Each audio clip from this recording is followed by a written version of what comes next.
Best viral സ്കിറ്റിനുള്ള അവാർഡാണ് കിട്ടിയത്. വളരെ സന്തോഷമുണ്ട്. എനിക്ക് കിട്ടുമെന്ന് ഓർത്തില്ല. സ്കിറ്റ് നല്ല രീതിയിൽ വിജയിച്ചു പോയി. പുതിയ സിനിമ ഇനി അടുത്ത് ഇറങ്ങാൻ പോണ പുതിയ സിനിമ എന്തെങ്കിലും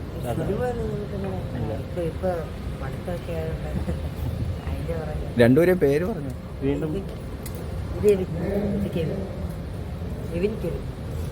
നമ്മുടെ കൺഫ്യൂഷൻ ആക്കണാണ്. വീണ്ടും ഫ്ലവേഴ്സിൽ തന്നെ ഇങ്ങനെ തുടർന്ന് പോകാനാണോ?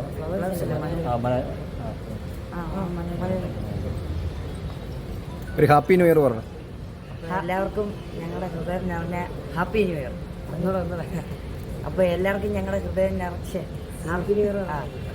Happy new year. ഒന്നുകൂടെ എന്തുവാ ഹാപ്പി ന്യൂ ഇയർ. പുതിയ സ്കിറ്റൊക്കെ പ്ലാൻ ചെയ്ത് വെച്ചിട്ടുണ്ടോ? അല്ല, ഇറങ്ങാനുണ്ട്.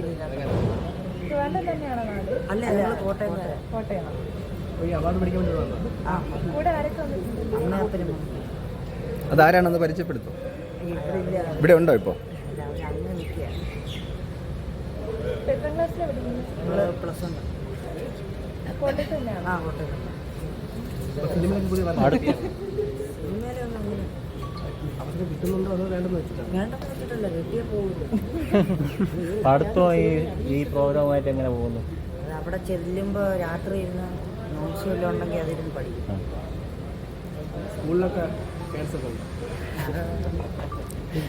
ഒരുപാട് പേര് തിരിച്ചറിഞ്ഞു തുടങ്ങിയത് എങ്ങനെയുണ്ട്? മുമ്പായിരുന്നപ്പോൾ ഒരു സെലിബ്രിറ്റി അല്ലായിരുന്നു. എങ്ങനെയാണ്? പണ്ട് പോകുമ്പോൾ ഞങ്ങൾ ഒരേ പോസ്റ്റ് കൊടുക്കുന്നതുകൊണ്ടല്ലേ ശ്രദ്ധിക്കായിരുന്നു, ഇരട്ടകളായത്. ഇപ്പൊ പരിപാടി തന്നെ മറ്റവന്മാരല്ലേ എന്നൊക്കെയാണ്. മറ്റവന്മാരല്ലേ? അതിന് വിഷമമുണ്ടോ? ഇല്ല, വിഷമേ ഉള്ളൂ. മറ്റവന്മാരെന്നെങ്കിലും പറയുന്നുണ്ട്. സെൽഫി എടുക്കാനൊക്കെ വരുന്നുണ്ടോ? പിന്നെ ന്യൂറിനെ എങ്ങനെ അടിച്ചു പിടിച്ചായിരുന്നു? വഴിക്ക് തന്നെയായിരുന്നു. പള്ളിയിലായിരുന്നു. ക്രിസ്മസ് ഒരു പ്രോഗ്രാം ഉണ്ടായിരുന്നു.